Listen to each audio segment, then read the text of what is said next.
Hello viewers, welcome to Swathisamayal. இன்னைக்கு நம்ம சூப்பரான டேஸ்டியான சம்மர் ஸ்பெஷல் கூல் ட்ரிங்க் தான் பண்ண போறோம். ரிஃப்ரெஷிங்கா இருக்கும். சோ வாங்க வெயிட் பண்ணாம வீடியோக்குள்ள போயிடலாம். இந்த ரெசிபிக்கு நமக்கு பால் தான் மெயினா தேவைப்படும்.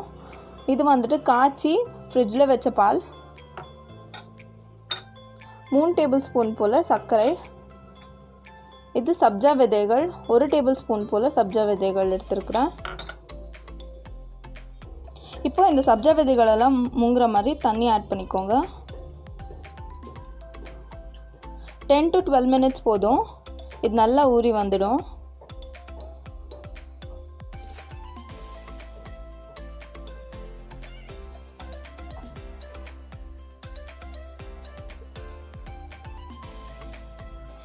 பாருங்க நல்லா உப்பி இருக்கு பாருங்க.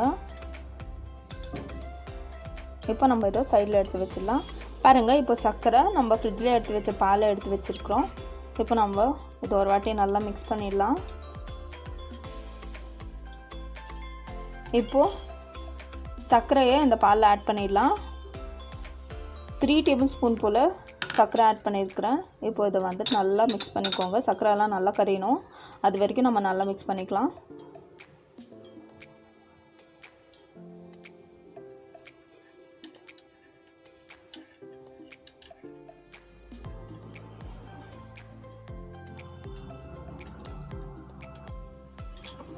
பாருங்க சர்க்கரை நல்லா கரைஞ்சிடுச்சு. இப்போ நம்ம இதில் ரோஸ் எசன்ஸ் ஆட் பண்ணிடலாம்.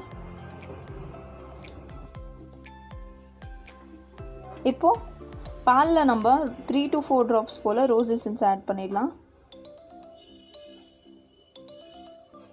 இப்போ இதை நல்லா மிக்ஸ் பண்ணிக்கோங்க.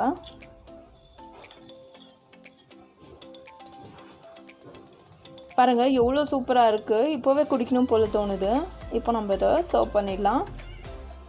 இப்போது ஒரு சர்விங் கிளாஸ் எடுத்துக்கோங்க. ஃபஸ்ட்டு நம்ம கிளாஸில் சப்ஜா விதைகள் ஆட் பண்ணிடலாம். ஊற வச்ச சப்ஜா விதைகள். இப்போ நம்ம ரோஸ் மில்கை ஆட் பண்ணிடலாம்.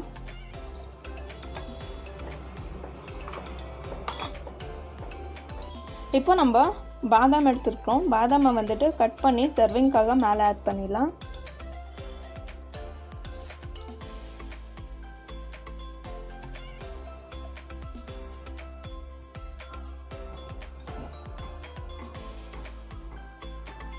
பாருங்கள் நம்ம சூப்பரான டேஸ்டியான cool rose milk recipe ready ஆகிடுச்சு. இப்போ நம்ம இதை டேஸ்ட் பண்ணிடலாம். டேஸ்ட் பண்ணதுக்கு முன்னாடி நம்ம சேனலை புதுசாக பார்க்குறீங்களா? லைக் பண்ணுங்கள், ஷேர் பண்ணுங்கள், சப்ஸ்கிரைப் பண்ணுங்கள், மறக்காமல் கமெண்ட் பண்ணுங்கள். தேங்க்யூ.